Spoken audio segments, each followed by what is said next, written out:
വാഹനത്തിന്റെ air leak പരിശോധിക്കുന്നതിനിടെ air suspension താഴ്ന്ന ഉള്ളിൽ കുടുങ്ങിയ മെക്കാനിക്കിന് ദാരുണാന്ത്യം. കണ്ണൂർ പാനൂരിലാണ് ഈ സംഭവം. പാട്യം പാലാ ബസാറിലെ മെക്കാനിക് സുകുമാരനാണ് മരിച്ചത്. ഫെലിക്സ് ഉണ്ട്. ഫെലിക്സ്, എങ്ങനെയാണ് ഈ ലീക്ക് പരിശോധിക്കുന്നതിനിടയിൽ എയർ സസ്പെൻഷന് താഴ്ന്ന ഈ അപകടമുണ്ടായത്? സാങ്കേതികമായി എങ്ങനെയാണ് ഈ അപകടത്തെക്കുറിച്ച് പറയാൻ കഴിയുക? രതീഷ, ഇന്ന് രാവിലെ 10 കൂടിയാണ് ഈ ദാരുണമായ സംഭവം ഉണ്ടായത്.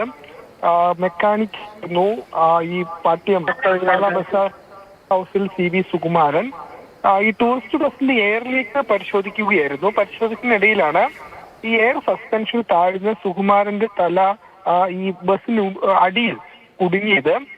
തുടർന്ന് ഈ ഭാര്യ അവിടെ എത്തിയപ്പോൾ മറ്റാരും ആ സമയത്ത് അവിടെ ഉണ്ടായിരുന്നില്ല. തുടർന്ന് ഭാര്യയാണ് ഇത് ആദ്യമായി കാണുന്നത്. പിന്നീട് നാട്ടുകാർ അവിടെ എത്തി വളരെ പ്രയാസപ്പെട്ടാണ് ഈ ഇദ്ദേഹത്തെ ഈ വാഹനത്തിന്റെ അടിയിൽ നിന്ന് പുറത്തേക്ക് എടുത്തത്. തുടർന്ന് കൂത്തുപറമ്പ് താലൂക്ക് ആശുപത്രിയിൽ എത്തിച്ചു. പക്ഷേ ജീവൻ രക്ഷിക്കാനായില്ല. ഫയർഫോഴ്സ് അടക്കം സ്ഥലത്തെത്തിയിരുന്നു. ഏതായാലും വളരെ ദാരുണമായ അപകടമാണ് സംഭവിച്ചത്. ഈ മെക്കാനിക്കായിരുന്ന ഈ സുകുമാരൻ ഏറെക്കാലമായി ജോലി ചെയ്ത് വരികയാണ്. അതിനിടയിലാണ് ഇന്ന് ഈ ബസിന്റെ എയർ ലീക്ക് പരിശോധിക്കാൻ നോക്കുന്ന സമയത്ത് ഈ സസ്പെൻഷൻ താഴ്ന്ന ഈ തല ഉള്ളിൽ കുടുങ്ങിപ്പോയത്.